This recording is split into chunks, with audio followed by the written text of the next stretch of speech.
देखो देखो क्या वो पेड़ है, चादर ओढ़े या खड़ा कोई। हे देखो देखो क्या वो पेड़ है, चादर ओढ़े या खड़ा कोई। बारिश है या आसमान ने छोड़ दिए हैं नल खुले कहीं। हाँ हम जैसे देखे ये जहां है वैसा ही, जैसी नजर अपनी खुल के सोचे आओ। पंख जरा फैलाओ, रंग नए बिखराओ, चलो चलो चलो चलो नए ख्वाब बुन ले।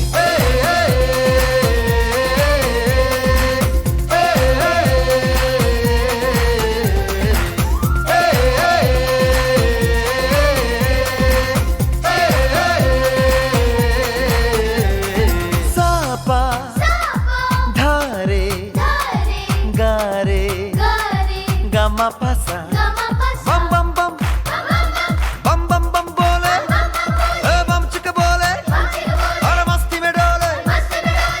बम बम बोले मस्ती में डोले, बम बम बोले मस्ती में तू डोल रे। बम बम बोले मस्ती में डोले, बम बम बोले मस्ती में तू डोल रे। भला मछलियां भी क्यों उड़ती नहीं, ऐसे भी सोचो ना।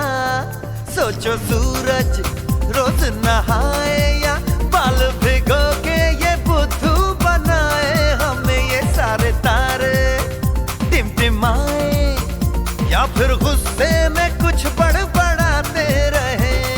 खुल के सोचे आओ, पंख जरा फैलाओ, रंग नए बिखराओ, चलो चलो चलो चलो नए ख्वाब बुन ले।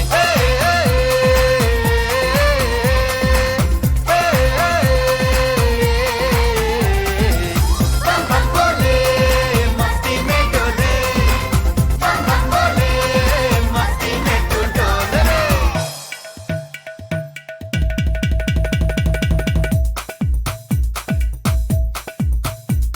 और रट रट के क्यों टैंकर फुल,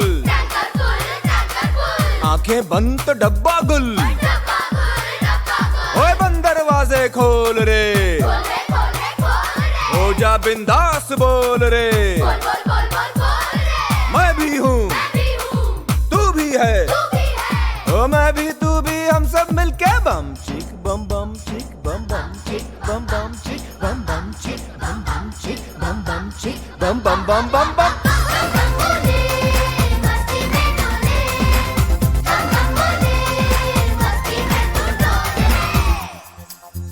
ऐसी रंगों भरी अपनी दुनिया है क्यों, सोचो तो सोचो ना। प्यार से चुन के इन रंगों को किसी ने सजाया, ये संसार है जो इतनी सुंदर है अपनी दुनिया। ऊपर वाला क्या कोई कलाकार है, खुल के सोचे आओ, पंख जरा फैलाओ, रंग नए बिखराओ, चलो चलो चलो चलो चलो चलो चलो चलो चलो चलो चलो चलो नए ख्वाब बुन ले। बम बम बोले मस्ती में डोले, बम बम बोले मस्ती। गुड इवनिंग भाई, गुड इवनिंग जी, गुड इवनिंग। की हाल चाल जी? वधिया हो सारे, तंदुरुस्त हो, फैमिली वधिया? चलो बहुत वधिया वधिया ही होना चाहिए। Good evening Gunjan, good evening Saurabh, good evening Naveen, good evening Praveena, good evening Pooja, good evening Roshni, very good evening मेरे बच्चों, वेरी गुड इवनिंग पाल साहब, क्या हाल चाल हैं? Good evening Bhima Shankar, good evening Pooja. Sir को गाना खोज कर लाना पड़ता है लोगों के लिए, सही बात है। कम से कम मैं 1-1.5 घंटा तो यही सोचता हूँ कि गाना कौन सा लगाऊं। आपको पता है क्या इस बात के बारे में? मैं बहुत बढ़िया हूँ यार, बहुत बढ़िया हूँ, बट यहाँ पे हमारे काम खराब हुआ पड़ा है। ठीक है, किसानों के चक्कर में ना, मतलब पूछो मत। ठीक है, तो कल क्लास आपकी ऑफ हो गई। आज मैं स्पेशली वो लेकर आया हूँ, क्या कहते हैं उसको, डोंगल। जो डोंगल फ़ोन, उसके अंदर डोंगल, जो लोंगल कहते हैं, क्या कहते हैं, एयरटेल का, उसके थ्रू आज हमारी क्लास चल रही है। चलो जी, बहुत बढ़िया सर, आप इतना अच्छा पढ़ाते हो कि मन कर रहा है अब फिर से पढ़ लूं। पढ़ लो मेरे बच्चे, पढ़ लो। आज तुम्हारी क्लास थी रेजिडेंशियल स्टेटस की, इनके मई 24 में एग्जाम है, तुम्हारे नवंबर 24 में। पहले इनको मत्था टेको, ऐसे करो, हे मई 24 वालों, मैं आज सर की क्लास रेजिडेंशियल स्टेटस की देखी है, मुझे बहुत अच्छा लगा, अच्छा चलती हूँ, दुआओं में याद रखना। ये आपको सारे आशीर्वाद देंगे, ठीक है, ये आपके सीनियर हैं, ठीक है। ऐसे इनको ऐसे करके मत्था टेक के जाना है आपने, ठीक है वंशिका। चलो मिलते हैं कल वाली क्लास के अंदर, मिलते हैं मेरे बच्चे। चलो जी, आओ जी, फटाफट से आओ जी, इधर देखो ध्यान से, ठीक है, आओ जी, फटाफट से आओ जी, ठीक है। चलो आ जाओ आ जाओ आ जाओ, फटाफट से आओ जी। इधर देखो ध्यान से, अब आज हमें 2 चैप्टर छोटे छोटे और हमें कंप्लीट करने हैं। आज हम 2 चैप्टर करेंगे, एक तो एडवांस टेक्स्ट वाला टॉपिक आज हम कंप्लीट करेंगे, ठीक है जी। एक तो एडवांस टेक्स्ट वाला हम टॉपिक आज हम कंप्लीट करेंगे, और दूसरा फिर आज हम टॉपिक कंप्लीट करेंगे कौन सा, मैट, सॉरी मैट नहीं, एएमटी वाला, ठीक है। 2 टॉपिक आज हम कंप्लीट कर देंगे, एडवांस टेक्स्ट वाला एक बार फटाफट से उसकी रिवीजन कर लेंगे, और फिर एक एएमटी वाला, उसकी भी आज हम रिवीजन कंप्लीट करेंगे। तो ये 2 टॉपिक आज हमें कंप्लीट करने हैं, बस ये पर ध्यान दो, ठीक है। चलो आओ जी, फटाफट से आओ जी, इधर देखो ध्यान से, इधर देखो ध्यान से। अब टाइम वेस्ट बिल्कुल नहीं करते, 4 मिनट हमारे ऊपर हो चुके हैं, और 4 मिनट बहुत बड़ी बात होती है जी, ठीक है। आ जाओ फटाफट से आ जाओ जी। अब एक बार सारे के सारे बच्चे यहाँ पे ध्यान दो। सबसे पहला टॉपिक जो मैं रिवाइज करवाने जा रहा हूँ, पहला टॉपिक हमारे यहाँ पे निकल के आ रहा है एडवांस टेक्स्ट का जी, ठीक है जी। पहला टॉपिक हम यहाँ पे डिस्कस कर रहे हैं एडवांस टेक्स्ट का। आ जाओ, आपको मैं फटाफट से एक बार रिकॉल करवा देता हूँ जी, ठीक है। इधर सुनो ध्यान से, मैं कहना क्या चाह रहा हूँ जी। अब एक बार यहाँ पे आओ, याद करो, एक टॉपिक हमने क्लास में कंप्लीट किया था, उस टॉपिक का नाम था एडवांस टेक्स्ट, ठीक है जी। एक टॉपिक हमने क्लास में कंप्लीट किया था, उस टॉपिक का नाम था एएमटी, ठीक है। ये 2 टॉपिक हमने क्लास में कंप्लीट किए थे। एक बार मेरे को फटाफट से बताओ, एडवांस टेक्स्ट के अंदर आपको मैंने कुछ बातें बताई थी। आपको मैंने कहा था कि एक ईयर तो आपका ये है, और एक ईयर तो आपका ये है। इस ईयर को नॉर्मली हम क्या बोलते हैं, प्रीवियस ईयर बोलते हैं। इस ईयर को नॉर्मली हम क्या बोलते हैं, असेसमेंट ईयर बोलते हैं, ठीक है जी। ये हमारा प्रीवियस ईयर है, ये हमारा असेसमेंट ईयर है। अच्छा, मई 24 के लिए प्रीवियस ईयर रेलिवेंट कौन सा है जी? अगर मैं प्रीवियस ईयर की बात करूंगा तो मई 24 के लिए हमारा प्रीवियस ईयर कौन सा है? प्रीवियस ईयर 23-24 जो है वो हमारे एग्जाम में एप्लीकेबल है। असेसमेंट ईयर जो है वो 24-25 जो होगा वो हमारे एग्जाम में एप्लीकेबल होगा। अब एक बात मेरे को सोच के बताओ, अगर मैं प्रीवियस ईयर की बात करता हूं तो यहां पर मैंने कहा था कि प्रीवियस ईयर की इनकम जो होती है ना, वो हमारी टैक्सेबल कब होती है? असेसमेंट ईयर में टैक्सेबल होती है, अगर आपको याद आ रहा हो जी। बट मैंने यहाँ पर एडवांस टैक्स वाले केस में कहा था कि गवर्नमेंट ये बात कहती है कि आपको यहाँ पे खड़े होकर, मतलब प्रीवियस ईयर के स्टार्टिंग में खड़े होकर आपको यहाँ पे इनकम एस्टिमेट करनी होगी कि इस साल में तुम कितनी इनकम कमाओगे। अब मेरा पूरी क्लास से क्वेश्चन है, एक बात मेरे को सोच के बताओ। हेलो भाई साहब, एक बात सोच के बताओ, क्या नॉर्मली यार हर बिजनेसमैन अपनी इनकम एस्टिमेट करता होगा? नहीं करता होगा? बिल्कुल एस्टिमेट करता होगा। इट मीन्स अगर आपके फादर की दुकान होगी तो पापा भी एस्टिमेट करते होंगे कि इस साल में कितनी इनकम कमाऊंगा। अब फॉर एग्जांपल अगर मैं अपनी बात करता हूँ, मैं भी एस्टिमेट करता हूँ कि इस अगले बैच में मेरे कितने बच्चे होंगे। एस्टिमेशन तो करता ही ना, चाहे वो बच्चे उतने हो या ना हो, मैटर वो नहीं करता, बट हर बिजनेसमैन एस्टिमेट करके चलता है। अब गवर्नमेंट एडवांस टैक्स में ये बात कहती है कि आप यहाँ पे प्रीवियस ईयर के स्टार्टिंग में खड़े होकर आप एस्टिमेट करो कि इस साल में कितनी इनकम कमाओगे। अब फॉर एग्जाम्पल मैंने कहा इस साल में ना टोटल मिला के मैं 12 लाख रुपए की इनकम कमाऊंगा। अब गवर्नमेंट ने कहा ठीक है जी, अब जो तुमने इनकम एस्टिमेट किया 12 लाख रुपए की, जो तुमने कहा कि इनकम कमाओगे, इस 12 लाख रुपए की इनकम के ऊपर क्या निकाल लो? अब यहाँ पे टैक्स निकाल लो। अब अगर 12 लाख रुपए की इनकम के ऊपर यहाँ पे तुम टैक्स निकालोगे, अब अगर ये तुम्हारा एस्टिमेटेड टैक्स, ये मेरा एक्चुअल टैक्स नहीं है, ये मेरा क्या है? Estimate tax. अब अगर मेरा एस्टिमेटेड टैक्स जो है अगर वो 10,000 या उससे ज्यादा का होगा, तो गवर्नमेंट ये बात कह रही है उस केस में तुम्हें प्रीवियस ईयर में ही टैक्स पे करना पड़ेगा। तुम्हें असेसमेंट ईयर में तो बाद में पे करना है, बट पहले पे करना पड़ेगा तुम्हें प्रीवियस ईयर में। मतलब कहना क्या चाह रहा हूँ कि एडवांस टैक्स का मतलब क्या है कि आपने अपनी इनकम को एस्टिमेट करना है, एस्टिमेटेड इनकम पर एस्टिमेटेड टैक्स निकालोगे। अगर वो एस्टिमेटेड टैक्स 10,000 या उससे ऊपर होगा तो फिर जो भी टैक्स आपका बनेगा वो टैक्स आपको प्रीवियस ईयर के अंदर पे करना पड़ेगा। बस ये पर ध्यान दो। अब एक बात मेरे को सोच के बताओ, मेरा पूरी क्लास से क्वेश्चन है, अब जो भी हम एडवांस टैक्स पे करते हैं, याद करो मैंने क्लास के अंदर क्या कहा था कि जो भी हम एडवांस टैक्स पे करते हैं तो क्या वो सारा का सारा टैक्स हमें एक साथ पे करना होता है, इंस्टॉलमेंट के अंदर पे करना होता है? इंस्टॉलमेंट के अंदर। और याद करो मैंने कहा था एडवांस टैक्स में आपकी 4 इंस्टॉलमेंट होती हैं। कौन कौन सी इंस्टॉलमेंट होती हैं? एक तो आपकी इंस्टॉलमेंट होती है 15 जून की, डिडक्शन, ओहो ऐसी की तैसी तुम्हारी। अच्छा, लास्ट क्लास में हमने डिडक्शन के क्वेश्चंस किए थे। Oh my God. चलो कोई बात नहीं, अब ये वाले टॉपिक कंप्लीट कर लेते हैं, ठीक है। कल फिर मैं कल डिडक्शन करवा दूंगा, ठीक है जी। अब ये वाला बीच में रोकते नहीं हम। सर डिडक्शन के प्रोविज़न, हाँ हाँ मेरे को याद आ गया, लास्ट वाली क्लास में तुम्हारे तोते उड़ गए थे, तोते कबूतर तुम्हारे सारे उड़ गए थे। तुमने कहा था फिर अब डिडक्शन की रिवीजन करवा देना, और मैंने तुमसे वादा किया था कि मैं करवा दूंगा। Sorry Shaktimaan, sorry Shaktimaan, sorry Shaktimaan, ठीक है। कोई बात नहीं, मैं नेक्स्ट क्लास में करवा दूंगा, पूजा टेंशन मत लो, ठीक है। मेरे होते हुए टेंशन लेने की रिक्वायरमेंट नहीं है, ठीक है। यार मैंने चैट ना देखी ही नहीं, क्योंकि अगर मैं चैट देखूंगा, देखो 1 घंटे की क्लास होती है, तो मैं क्या चाहता हूँ 1 घंटे में ना हमारा पूरा आउटपुट निकले। अगर मैं चैट देखने के लिए बैठ गया ना, तो फिर आधा काम तो खराब ही हो जाएगा, ठीक है ना। चलो इधर देखो ध्यान से, अब कोई बात नहीं, मैंने नोट कर लिया। डिडक्शन में अगली क्लास में आते ही, कल वाली जो हमारी क्लास होगी, तो कल वाली क्लास में हम एक बार डिडक्शन फटाफट से रिवाइज कर लेंगे, ठीक है जी। चलो आओ जी, एक बार फटाफट से आओ, एक वापस आओ एडवांस टैक्स के ऊपर। तो यहाँ पर मैंने क्या कहा था कि एडवांस टैक्स हमें पे करना पड़ेगा। एडवांस टैक्स जो हमें पे करना पड़ेगा, क्या वो हम सारा एक साथ पे करते हैं, इंस्टॉलमेंट के अंदर पे करते हैं, इंस्टॉलमेंट के अंदर पे करते हैं। अब इंस्टॉलमेंट हमारी कौन कौन से निकल के आ रही है? इंस्टॉलमेंट हमारी निकल के आ रही है 15 जून हो गया, फिर 15 जून के बाद हमारा 15 सितंबर हो गया, 15 सितंबर के बाद हमारा 15 दिसंबर हो गया, और 15 दिसंबर के बाद हमारा क्या हो गया? 15 मार्च हो गया। ये 4 इंस्टॉलमेंट आपकी यहाँ पे निकल के आती है। अब ये 4 इंस्टॉलमेंट कौन कौन से निकल के आ रही हैं? तो याद करो मैंने कहा था पहली इंस्टॉलमेंट जो होती है वो 15% की होती है। देन फिर जो भी आपका एस्टीमेट टैक्स है उसका 45% तक तुम्हें पे करना पड़ता है अगले इंस्टॉलमेंट पे।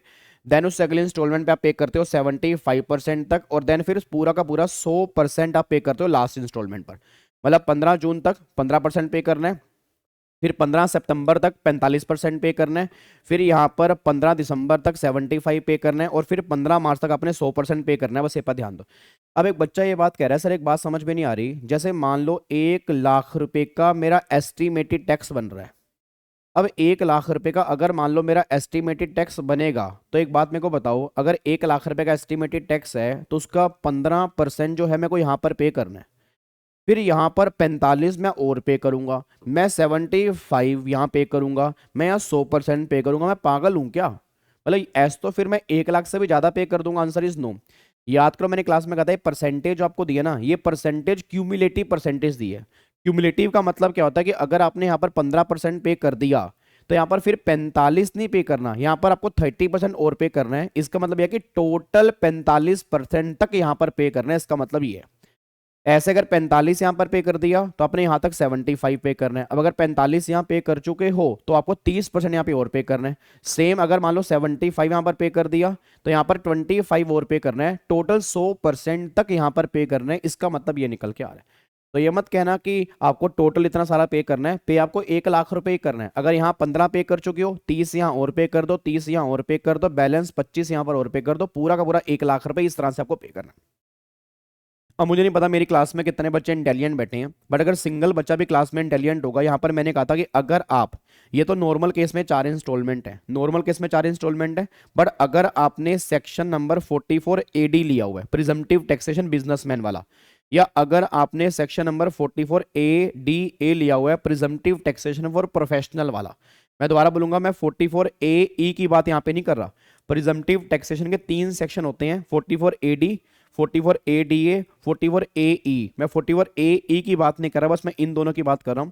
अगर आपने ये ऑप्ट किया हुआ है तो गवर्नमेंट कह रही है फिर आपकी 4 इंस्टॉलमेंट में पे नहीं करना, आपको एक सिंगल इंस्टॉलमेंट के अंदर पे करना है। वो आपकी बनेगी 15 मार्च या उससे पहले, ठीक है जी। भीमा शंकर है नालायक, भीमा शंकर है नालायक, भीमा शंकर है नालायक। सारे बच्चे बोलेंगे भीमा शंकर नालायक। 2 इंस्टॉलमेंट कौन सी है भाई? इधर नालायक।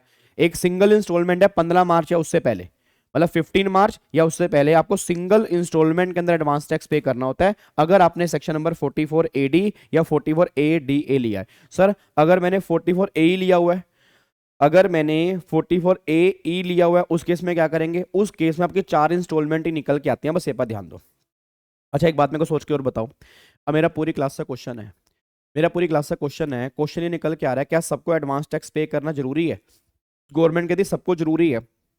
भाई साहब सबको जरूरी है। अगर आपका एस्टिमेटेड टैक्स 10,000 या उससे ऊपर है, you have to pay advance tax in 4 equal installment in the previous year.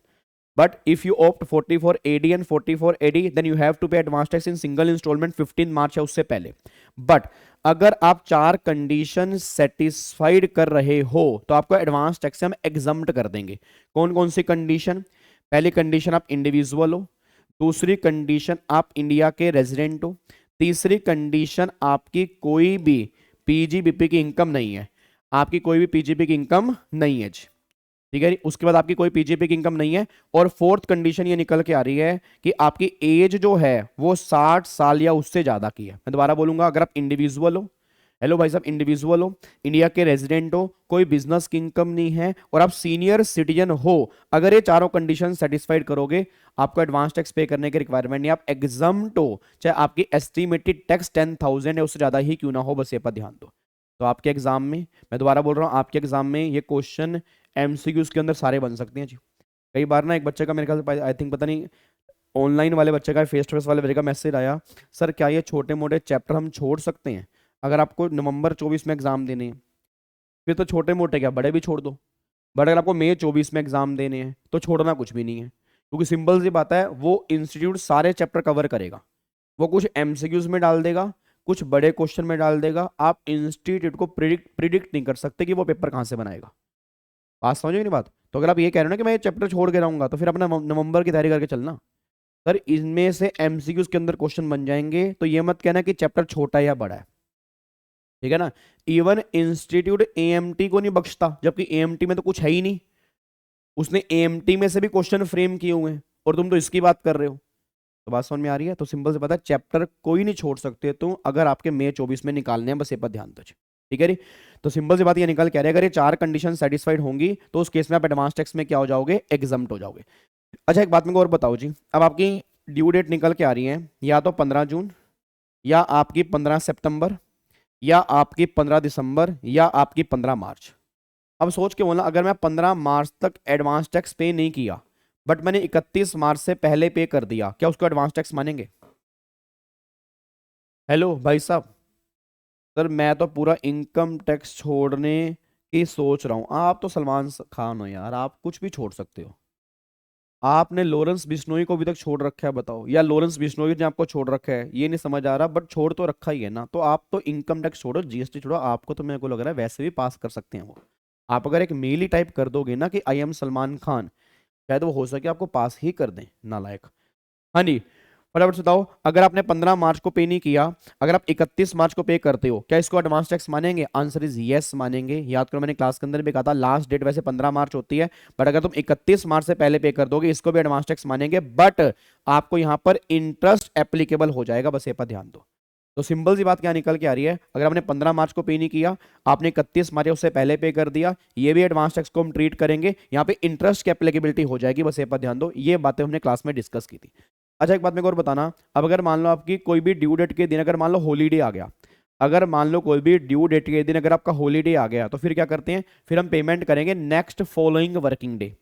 अब अगर नेक्स्ट फॉलोइंग वर्किंग डे है, तो जो भी है तुम्हारा डिले हो रहा है ना, उस केस में कोई भी इंटरेस्ट एप्लीकेबल नहीं होगा। उसका रीजन है क्योंकि डिले जो हो रहा है वो आपकी गलती की वजह से नहीं हो रहा। अगर मान लो फॉर एग्जांपल कोई नेशनल हॉलीडे हो गया, उस केस में डिले हो गया, तो गवर्नमेंट कह रही कोई दिक्कत वाली बात नहीं है। बट एक बात बताऊं, आजकल डिले होगा ही क्यों, पेमेंट ऑनलाइन होती है।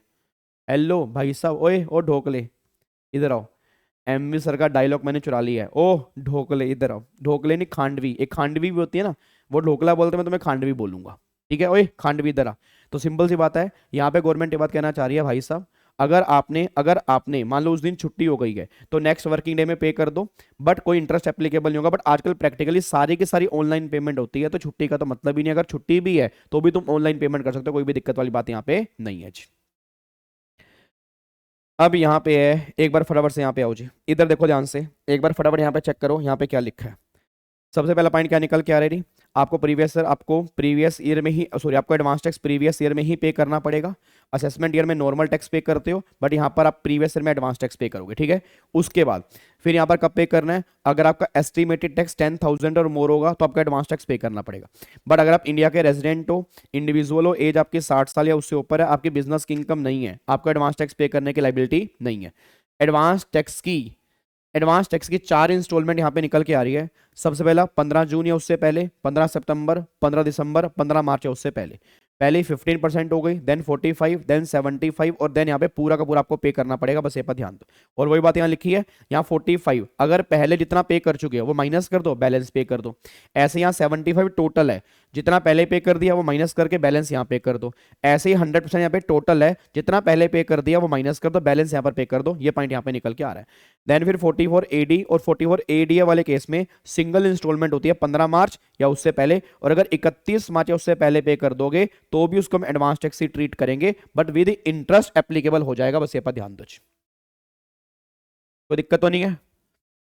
क्या इसको हम लोग कर सकते हैं? पक्का पक्का। चलो अब अगले पॉइंट पर आओ जी। अब यहाँ पे मेन बात होती है इंटरेस्ट की जी। अब सबसे बड़ी प्रॉब्लम जो है ना वो आती है इंटरेस्ट वाले सेक्शन में। अब इंटरेस्ट वाले 3 सेक्शन है, याद करो, 234A, 234B और 234C। इसमें से क्वेश्चन बनने की मुझे उम्मीद है इस बार मई 24 के अंदर से, तो सारे के सारे बच्चे यहाँ पे ध्यान दें। अब 234A है, 234B है, 234C है, बहुत ध्यान सुनना। 234A एप्लीकेबल होता है अगर आपने रिटर्न ऑफ इनकम, ये पहली बात, ये एडवांस टैक्स का नहीं है। 234A एडवांस टैक्स से डील नहीं करता, ये रिटर्न ऑफ इनकम का है। ये कहता है कि अगर आपने रिटर्न ऑफ इनकम मतलब इनकम टैक्स की रिटर्न अगर आपने सही टाइम पर फाइल नहीं की तो 234A लग जाएगा। अब बच्चा ये बात कहता है सर अगर मैंने रिटर्न सही टाइम पर फाइल नहीं की 234A लग जाएगा, तो किस वैल्यू पर लगेगा?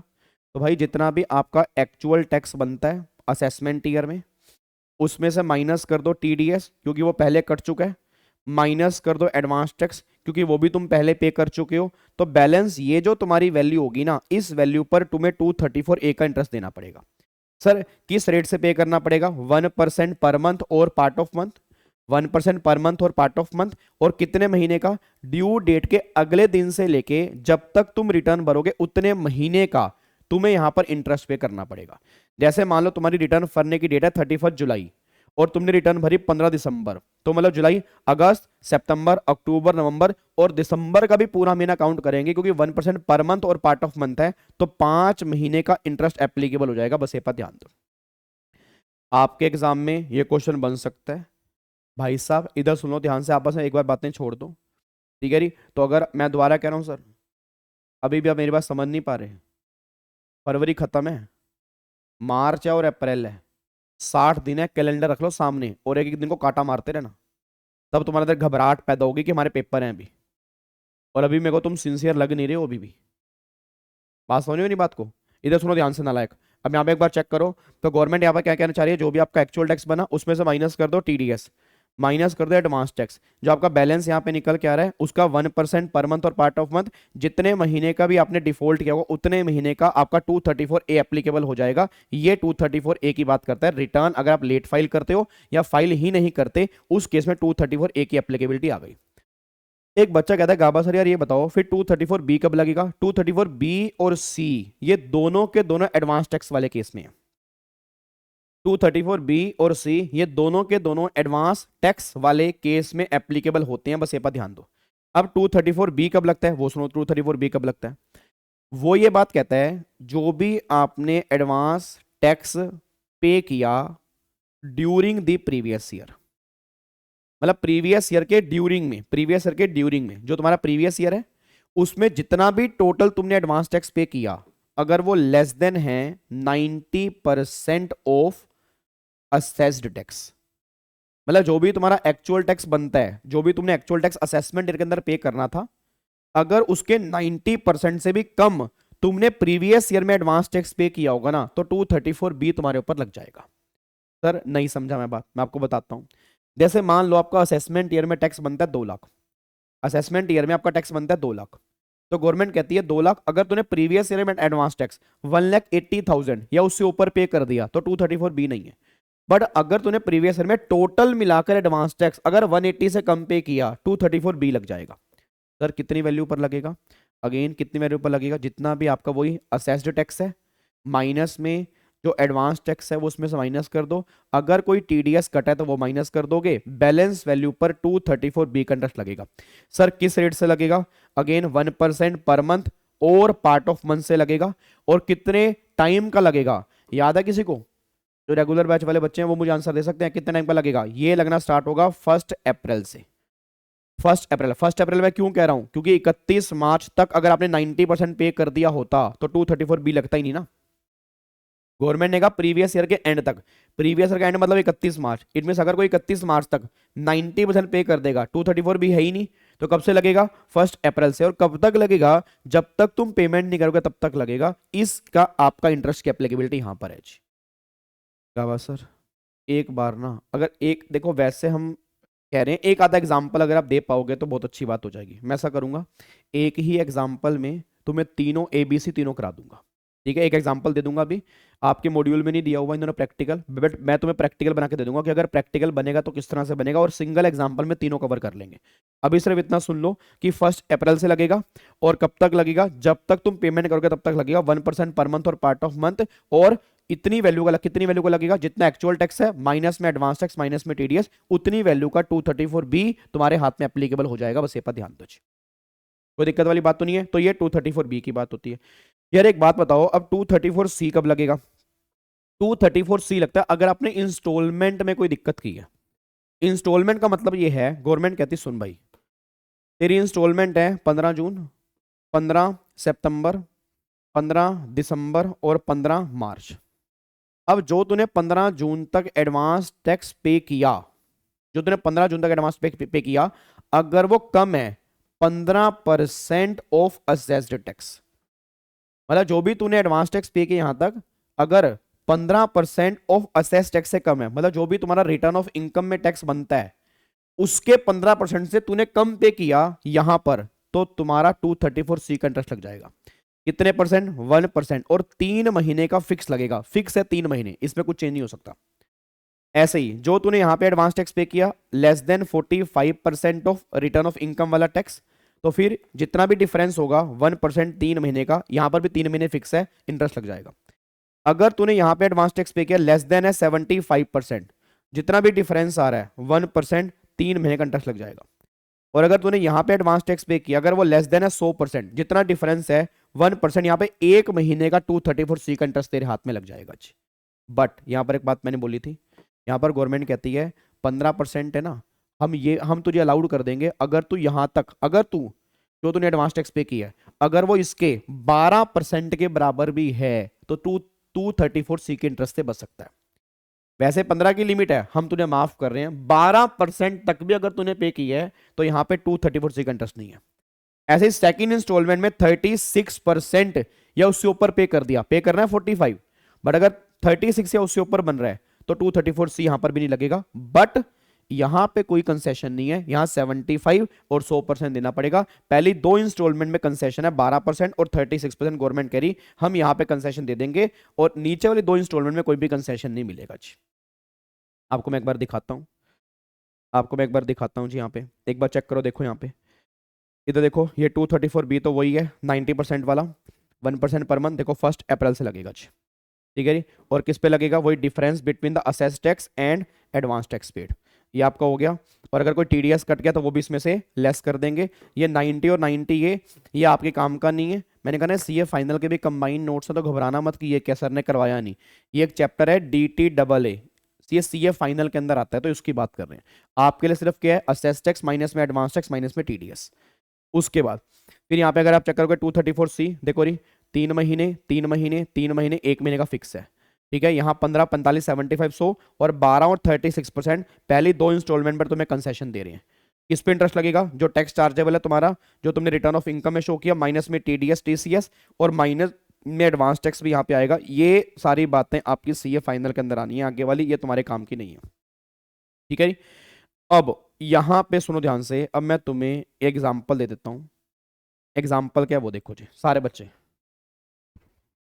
मेरे बच्चे लास्ट में 1 महीने का इसलिए है, मैं तो कह रहा हूं 1 महीने का भी ज्यादा है मेरे बाबू। 15 मार्च है, 15 मार्च से 31 मार्च 15 दिन होते हैं, बट गवर्नमेंट के 1 महीने का इंटरेस्ट लगा रहे हैं। ये तुम्हारे ऊपर हार्डशिप हो रही है। ऊपर गैप आ रहा है 3-3 महीने का, लास्ट में गैप है 15 दिन का, फिर भी गवर्नमेंट कह रही है हम 1 मंथ का इंटरेस्ट एप्लीकेबल करेंगे। अब मैं तुम्हें एग्जांपल देता हूं जी। यहाँ पे ये तुम्हारा प्रीवियस ईयर है, ये तुम्हारा असेसमेंट ईयर है, ठीक है जी, बहुत ध्यान सुना। ये तुम्हारा प्रीवियस ईयर, ये तुम्हारा असेसमेंट ईयर, ठीक है। अब क्या हुआ, यहां पे आपने एस्टिमेटेड इनकम निकाली, भगवान झूठ ना बुलवाए, तुमने मान लो इनकम निकाली 15 लाख, बहुत ध्यान सुना, 15 लाख इनकम निकाली, और मैं ये मान रहा हूं कि आपने 115 BAC का ऑप्शन नहीं लिया।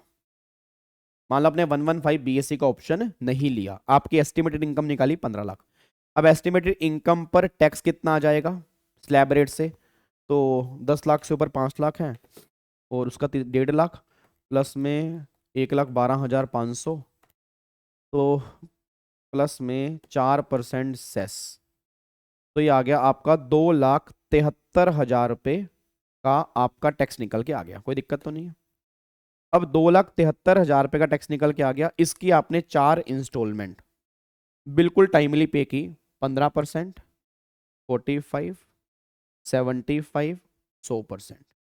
इसका 15% 40,950 आपने यहाँ तक दे दिया, ठीक है। और फिर 2,73,000 रुपये का 45% 1,22,850 आपने यहाँ तक दे दिया, ठीक है। उसके बाद फिर आपका 2,73,000 रुपये का 75% 2,04,750 रुपये यहाँ तक दे दिया, और पूरा 2,73,000 रुपये आपने यहाँ तक दे दिया। क्या आपने अभी तक कोई दिक्कत की है? क्या आपने अपने अकॉर्डिंग कोई परेशानी कोई दिक्कत है आपको, या बिल्कुल सही किया आपने? टैक्स गलत निकाला क्या मैंने? टैक्स गलत है क्या? 1.5 लाख, तो 62,500 में 4% सेस जोड़ूंगा, 273 ही तो आ रहा है, ठीक है। नहीं, कोई दिक्कत तो नहीं है। ये यहां तक आपने कोई प्रॉब्लम तो नहीं की, आपने इतना एस्टिमेटेड निकाला, आपने अपने अकॉर्डिंग ये 4 इंस्टॉलमेंट यहां पर पे कर दी, आपने बिल्कुल सही किया, आपने बिल्कुल सही किया। आपको लगा अभी आपकी तरफ से कोई गलती नहीं है, ये कर दिया आपने। फिर क्या हुआ, यहां पे एक्चुअल इनकम जो निकल कर आई, एक्चुअल इनकम जो आप रिटर्न में शो कर रहे हो, एक्चुअल इनकम जो निकल कर आई वो भाई साहब आ गई आपकी 20 लाख। क्या हो सकती है? एक्चुअल इनकम ज्यादा हो सकती है, 20 लाख आ गई। 20 लाख पे अब टैक्स निकल के आएगा, भगवान झूठ ना बुलवाए, 10 लाख का 30% ये आएगा 3 लाख, प्लस में 1,12,500 प्लस में 4%, तो ये आएगा टैक्स जो आएगा विद सेस 4,29,000 रुपए का ये आएगा, ठीक है। और रिटर्न फाइल करने की ड्यू डेट थी साहब मेरे 31 जुलाई, ये आपकी आरओआई की ड्यू डेट है, ठीक है। बट आपने क्या किया, आपने 18 दिसंबर को यहां पे आरओआई फाइल्ड की, एंड यहीं पर आपने टैक्स पे किया। आपने आरओआई फाइल किया, यहीं पर आपने टैक्स पे किया 18 दिसंबर को यहां पर। अब सुनो, अब क्या दिक्कत आ रही है, अब सुनो ध्यान से क्या दिक्कत आ रही है। सबसे पहली बात, क्या 234A लगेगा जी? सारे बच्चे बोल दो, क्या 234A लगेगा? रिटर्न यहां फाइल करनी थी, यहां फाइल करनी थी, यहां फाइल की है, 234A लगेगा। तो कितनी वैल्यू पर लगेगा? 4,29,000 आपको पेमेंट करनी थी, आपने 273 पे किया, तो 4,29,000 माइनस में 2,73,000 आपने इतना पे किया था, तो साहब आपका 1,56,000 रुपए का डिफॉल्ट है। तो 1,56,000 का 1% कितने महीने होंगे? जुलाई है ना, अगस्त, सितंबर, अक्टूबर, नवंबर, दिसंबर, मल्टीप्लाई 5, तो इसका 1% मल्टीप्लाई 5, तो 7,800 रुपए का 234A का इंटरेस्ट आ गया। बताओ कोई दिक्कत?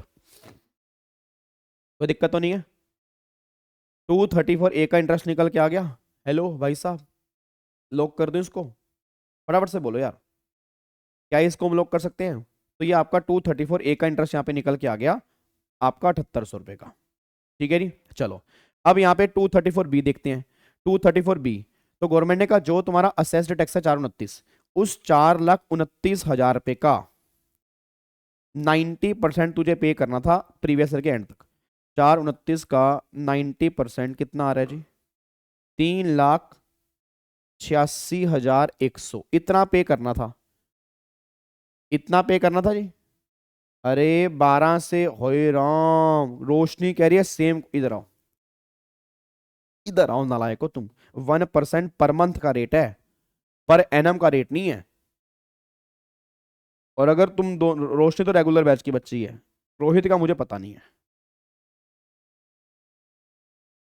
1% पर मंथ का रेट है, 5/12 क्यों करोगे भाई? पर एनम के रेट को 5/12 करोगे ना सर, वो पर एनम के रेट को 5/12 करते हो। ये मैंने स्पेसिफिकली क्लास के अंदर बताया भी था कि पर मंथ का रेट है तो मंथ के रेट को मंथ से मल्टीप्लाई करोगे ना, 5/12 क्यों करोगे?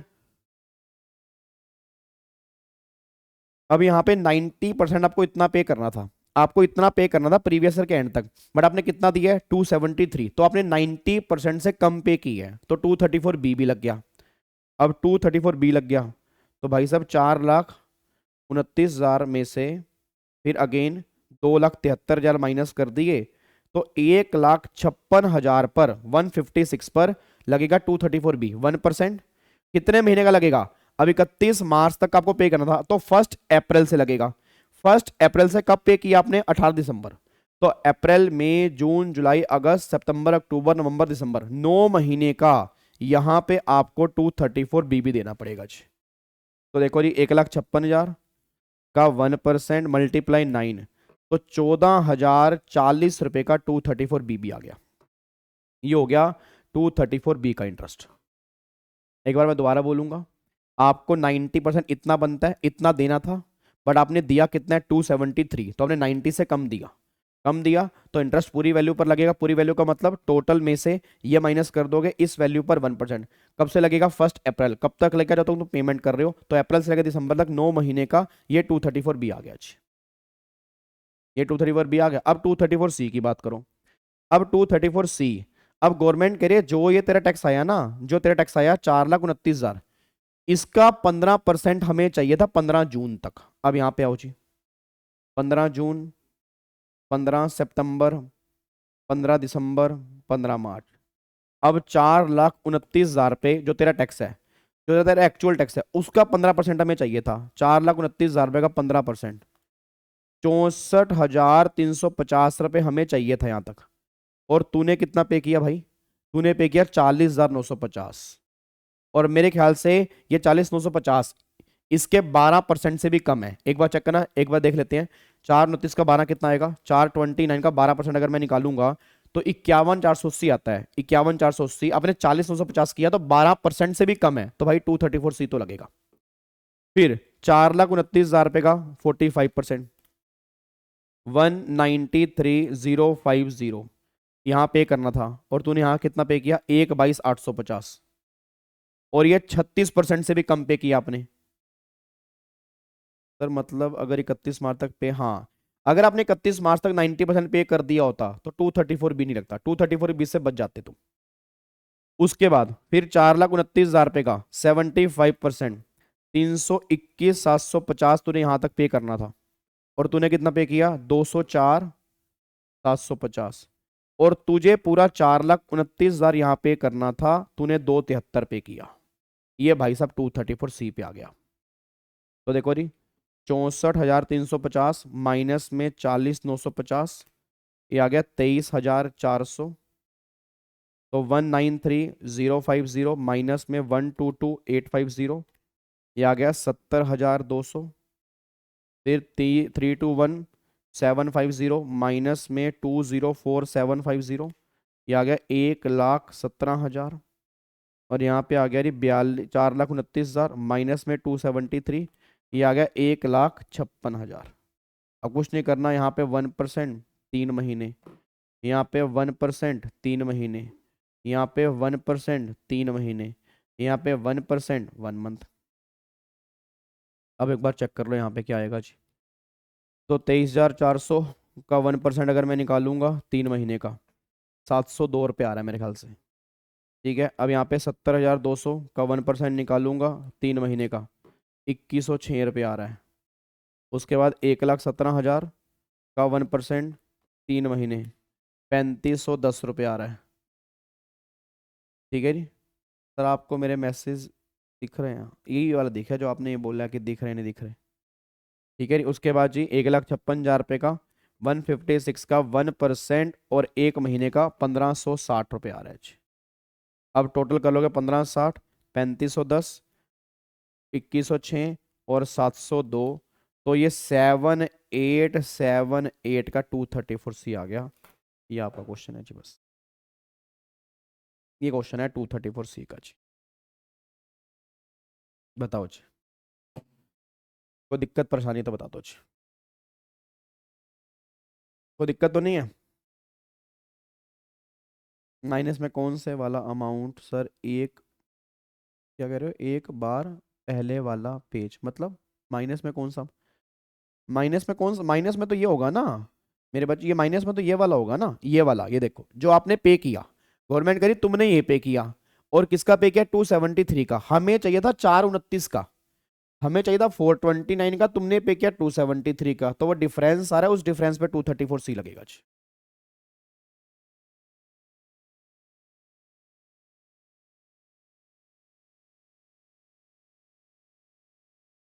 कोई दिक्कत तो नहीं है जी। तो ये हमारा 234C का इंटरेस्ट निकल के आ गया जी, यहाँ तक पैक कर दूं। चलो अब सुनो ध्यान से, अब गवर्नमेंट यहाँ पे कुछ एक्सेप्शन लेकर आ रही है। अब गवर्नमेंट ये बात कह रही है कुछ केसेस में 234C का इंटरेस्ट एप्लीकेबल नहीं करेंगे, मतलब अगर आपने ये वाली इनकम पर इंस्टॉलमेंट पे नहीं की तो कोई दिक्कत वाली बात नहीं है, क्योंकि इन इनकम को तुम एस्टिमेट ही नहीं कर सकते। याद करो कौन कौन सी इनकम है, कैपिटल गेन की इनकम तुम स्टार्टिंग में एस्टिमेट नहीं कर पाओगे, गवर्नमेंट का कोई बात नहीं, कैपिटल गेन की इनकम तुम छोड़ दो। ऐसे ही lottery, casual income, betting, gambling, lottery, इसको हटा दो। फिर बिजनेस, अगर तुम्हारा पहली बार फर्स्ट, अभी तुमने पहले बार बिजनेस स्टार्ट किया है, तुम इनकम एस्टिमेट नहीं कर सकते। और फिर डिविडेंड की इनकम, इन इनकम को तुम एस्टिमेट नहीं कर सकते, तो इन पे तुम्हें स्टार्टिंग में एडवांस टैक्स पे नहीं करना, बट जैसे ये इनकम बीच में राइज होगी उस पे जो टैक्स बनेगा उससे अगली इंस्टॉलमेंट पर तुम्हें पे करना पड़ेगा। मतलब स्टार्टिंग में तुम्हें एस्टिमेट नहीं करना इन चार इनकम को, बट जैसे ही बीच में राइज होगी उस पर टैक्स निकाल दो और अगली इंस्टॉलमेंट पर इसको पे कर दो, तो हम तुम्हारा 234C का इंटरेस्ट इस पे माफ कर देंगे, कोई भी दिक्कत वाली बात नहीं है जी। कोई दिक्कत तो नहीं है जी, पक्का पक्का। सर एक बार फिर क्वेश्चन की समरी बता दो। अरे मेरे बाबू, ये देखो यार, 273 आपने एस्टिमेट किया, इसके बेस पे अपने चार इंस्टॉलमेंट पे कर दी, 15 लाख की इनकम थी, इतना टैक्स बना, आपने चार इंस्टॉलमेंट पे कर दी, आपकी एक्चुअल इनकम आई 20, उस पर टैक्स बना इतना, ठीक है। आपको रिटर्न भरनी थी यहाँ पर, आपने रिटर्न भरी यहाँ, ये रिटर्न में डिफॉल्ट हो गया। अब कितने पे टैक्स लगेगा, 429, बट इसमें से मैं 273 तो दे चुका हूँ, तो 1%, जितने महीने का डिफॉल्ट किया 234 आ गया। बी, इसका 90 यहाँ तक आना चाहिए 31 मार्च तक, 31 मार्च तक इसका 90 नहीं आया, क्योंकि 90 बनता ज़्यादा, आपने 273 दिया, तो डिफरेंस 429 प्लस -273 पे 234B का 1 अप्रैल से लेके यहाँ तक का इंटरेस्ट लग गया जब तक पेमेंट की है। 234C, तुमने इसकी चार इंस्टॉलमेंट पे की, गवर्नमेंट करी हमें इसकी चाहिए थी, अब इसके डिफरेंस पर 3-3 महीने 1-1% का इंटरेस्ट लग गया जी। ठीक है, तो अब जाके ये सारी की सारी बातें एडवांस टैक्स में आपकी निकल के आती हैं। क्या इसको पैक कर सकते हैं जी, क्या हम इसको पैक कर सकते हैं, फटाफट से बोल दो जी, क्या हम इसको पैक कर पाएंगे, फटाफट से बोल दो, कोई दिक्कत तो नहीं है। अच्छा ये मैं आपको दोबारा बोल रहा हूँ, ये एनआर की टैक्सेशन आपकी सीए फाइनल में है या आपको नहीं करनी है, कहीं कह दो सर ये तो आपने क्लास में करवाई नहीं है, ठीक है, ये हमने करनी भी नहीं है। अब मेन आ रहा हूँ जी, अब एक टॉपिक आपका यहाँ पर है एएमटी का, अब उस एएमटी वाले टॉपिक पे आते हैं जी। अब आते हैं एएमटी वाले टॉपिक पर, कहाँ पे दिया हुआ है इन्होंने, दिया भी हुआ है, नहीं भी दिया हुआ, पता नहीं दिया हुआ नहीं दिया हुआ।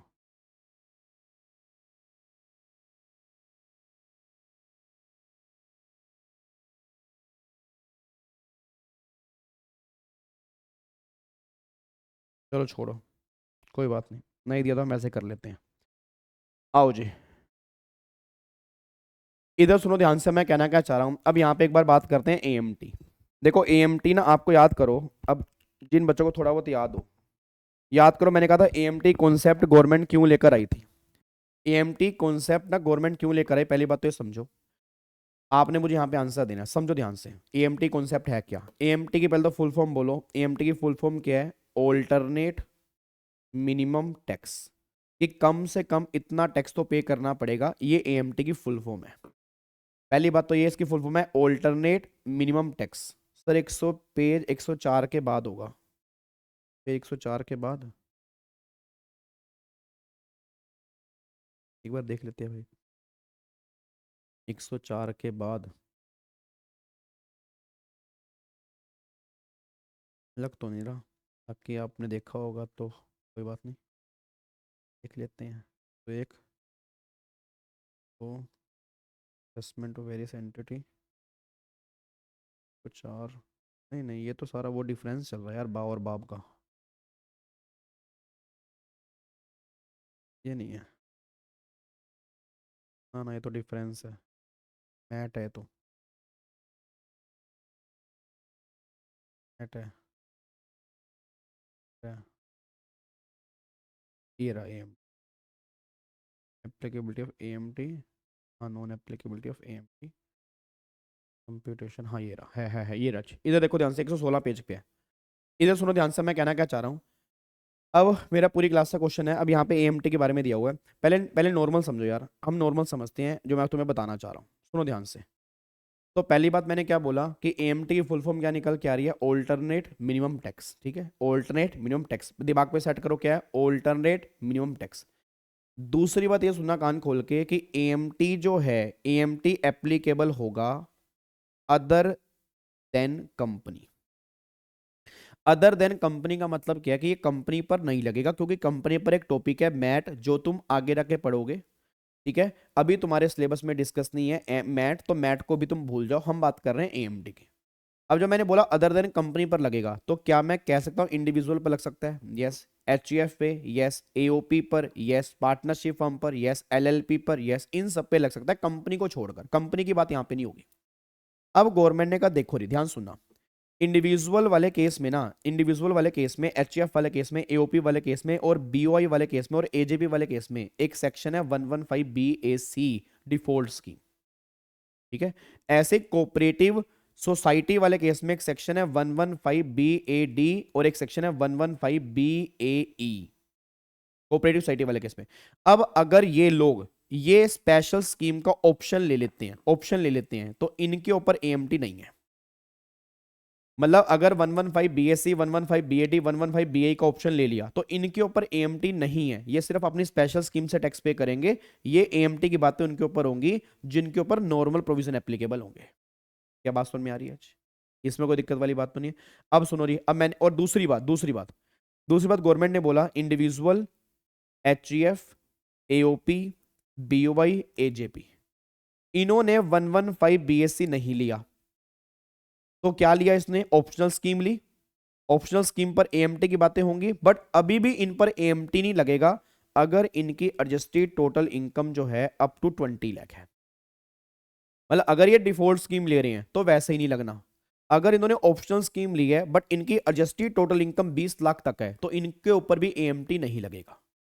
एक बच्चा सिर पकड़ के बैठा है, कह रहा गाब्बे के बच्चे दिमाग मत खराब कर मेरा, ये बता दे एएमटी का मतलब क्या है। मेरे बच्चे एएमटी का मतलब ये है कि गवर्नमेंट कह रही है भाई सुन, तूने नॉर्मल स्कीम ली है, अब नॉर्मल स्कीम में ना कई बार बहुत सारे बेनिफिट मिलते हैं, डिडक्शन मिलती है, एग्जम्पशन मिलती है, उस चक्कर में ना टैक्स बहुत कम आ जाता है। अब गवर्नमेंट कह रही भाई तेरा टैक्स इतना कम आ रहा है, हमें तो हम तो देश चला नहीं पाएंगे, तो हमें कॉन्सेप्ट लेकर आए एएमटी का कि कम से कम तुझे इतना टैक्स तो पे करना ही पड़ेगा। इट मीन्स अगर तेरा नॉर्मल टैक्स कम आ रहा है, एएमटी तेरा ज्यादा आ रहा है, तो फिर एएमटी पे करना पड़ेगा, इतना तो देखो पे करना ही पड़ेगा। हाँ, अगर तेरा नॉर्मल ज्यादा आ रहा है, एएमटी उससे कम आ रहा है, तो फिर एएमटी पे कर दे। मतलब एएमटी और normal tax whichever is higher, ये तुझे पे करना पड़ेगा। ये इनकम टैक्स में कॉन्सेप्ट है। क्या मेरी बात समझ में? पार्टनरशिप हमको स्टार्टिंग से लगेगा, एलएलपी को स्टार्टिंग से लगेगा, सोसाइटी को स्टार्टिंग से लगेगा, प्रोवाइडेड 115 बीएडी 115 बीए ना लियो। इंडिविजुअल, एचजीएफ, एओपी, बे, एजीपी पर तब लगेगा अगर उनकी एडजस्टेड टोटल इनकम 20 लाख से ज्यादा है। अब बच्चा कहता है सर ये जो एएमटी निकालना होता है ये किसका निकालना होता है? हम एक एडजस्टेड टोटल इनकम निकालते हैं, उसका 18.5% आपके ऊपर एएमटी एप्लीकेबल हो जाता है। जैसे नॉर्मल इनकम पर तो नॉर्मल रेट लगाते हो ना, स्लैब रेट लगाते हो, यहाँ पे ऐसा नहीं है। यहाँ पे जो भी तुम्हारी एटीआई निकल के आएगी उसका 18.5% निकाल लो। अब जो ये निकल के आ रहा है इसको तुम कंपेयर कर लो नॉर्मल टैक्स से, अब जो भी हायर वाला है वो पे कर दो। सर अगर मेरा नॉर्मल ज्यादा है तो क्या करूंगा? नॉर्मल पे कर दो। सर अगर मेरा एएमटी ज्यादा है तो एएमटी पे कर दो। अब एक बार सोच के बताओ, मान लो एक पर्सन का नॉर्मल टैक्स है मान लो 100 रुपये और एएमटी जो है 80 रुपये है, क्या पे करना है? 100 या 80? 100। जब तुम्हारा नॉर्मल 100 है तो नॉर्मल पे करोगे। अच्छा अगर तुम्हारा ये 80 है ये 100 है तो क्या पे करोगे? एएमटी। कम से कम इतना तो पे करना है। तुम्हें लग नहीं रहा तुम्हारे पर जबरदस्ती हो रही है? तुम्हें लग नहीं रहा तुम्हारे पर जबरदस्ती हो रही है? जबरदस्ती हो रही है ना। अब जबरदस्ती हो रही है तुम्हारे पर, तो गवर्नमेंट ने बोला ठीक है, अब तेरे को जबरदस्ती लग रही है तो 20 रुपए का तू हमसे एएमटी क्रेडिट ले ले। याद है एएमटी क्रेडिट? सर इसका मतलब क्या होता है? जैसे जीएसटी में आईटीसी, जीएसटी में आईटीसी, वैसे एएमटी में एएमटी क्रेडिट। इट मीन 20 रुपए तूने गवर्नमेंट से लेने हैं।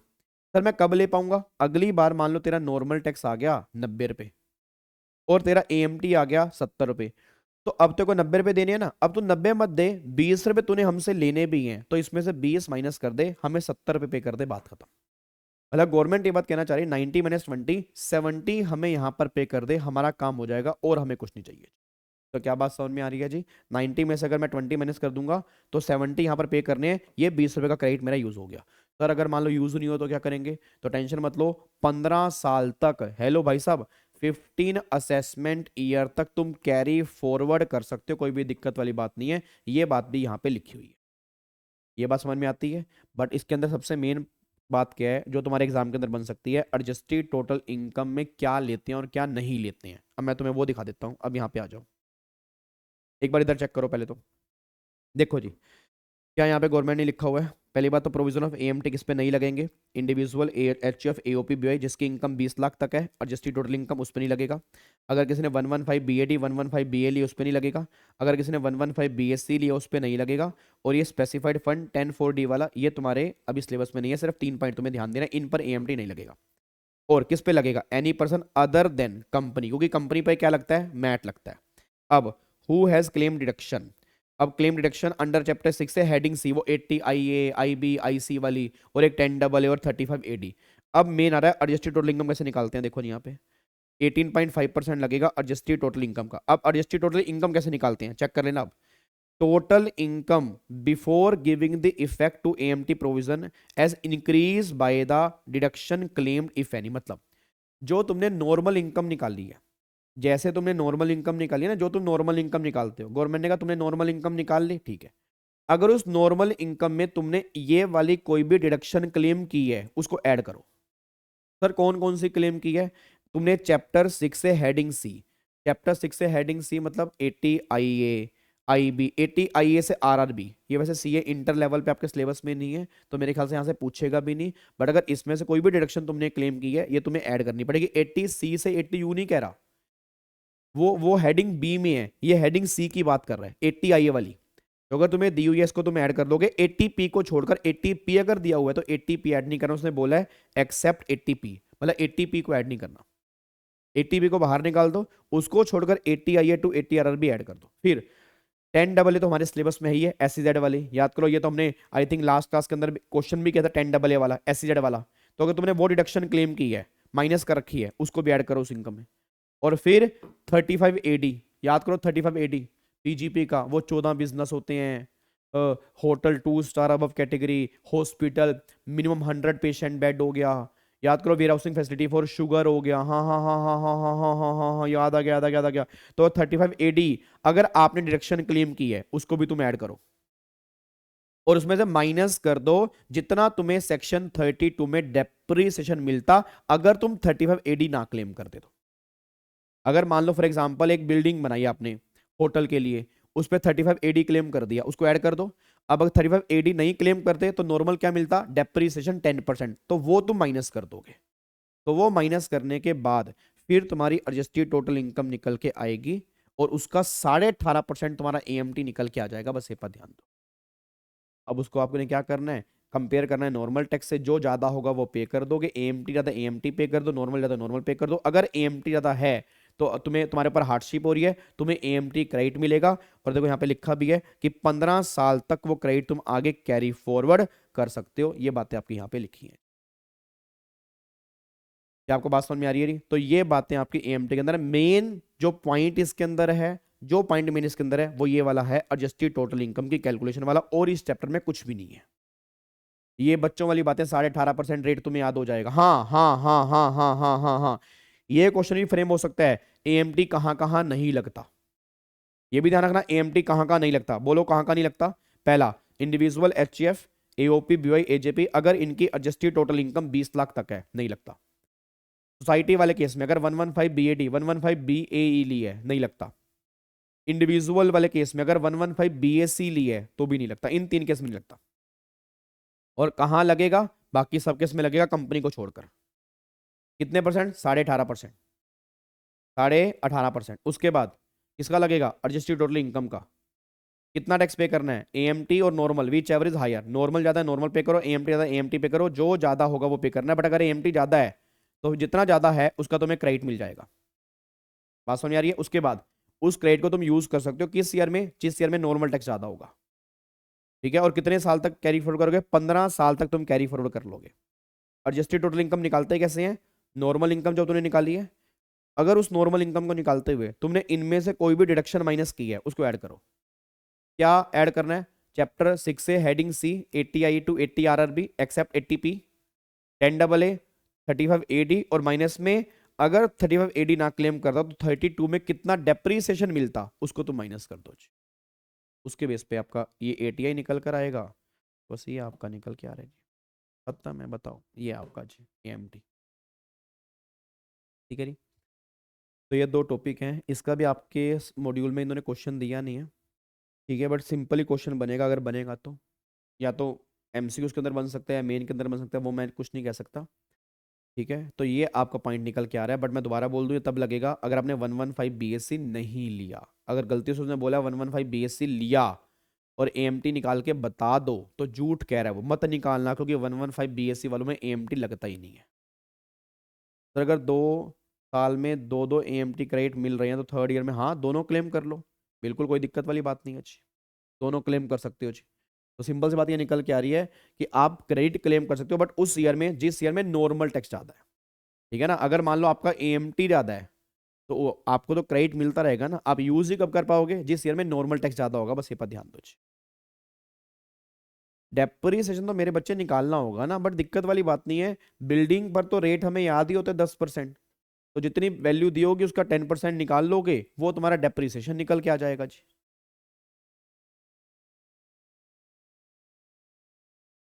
ठीक है जी, तो ये पॉइंट हमारे यहाँ पे खत्म हो जाते हैं। क्या इसको लॉक कर सकते हैं? पक्का पक्का। चलो अब सुनो ध्यान से, फिर कल वाली क्लास में हम आते ही डिडक्शन एक बार फटाफट से रिवीजन कर लेंगे। आपसे हाथ जोड़ के निवेदन है, डिडक्शन एक बार घर से पढ़ के आना। ठीक है ना, तभी हमारी 1 घंटे में सोल्व हो पाएंगी, नहीं तो फिर 1 घंटे में सोल्व हो नहीं पाएंगी। तो आपने एक बार डिडक्शन, आज आपका काम ही यही है, आज आपका काम ही यही है कि आज और कल शाम तक डिडक्शन एक बार फटाफट से गो थ्रू करो, जहां से भी अपने क्लास ली है, मुझसे लिए, मेरे नोट्स देखो, कहीं से भी लिए उनके नोट्स देखो, ताकि कल शाम को जब मैं यहाँ पर बोलूँ तो आपको मेरी बातें समझ में आए। उससे पहले मैं एक बार कल स्टाफ को बोल दूंगा 80G की वो क्लास मैंने कहा था उन्होंने डाली नहीं है, एक बार फिर मेरे को या तो दिन में याद करवा देना, मैं स्टाफ को बोल दूंगा 80G वाली क्लास आपके यूट्यूब पर डाल देंगे।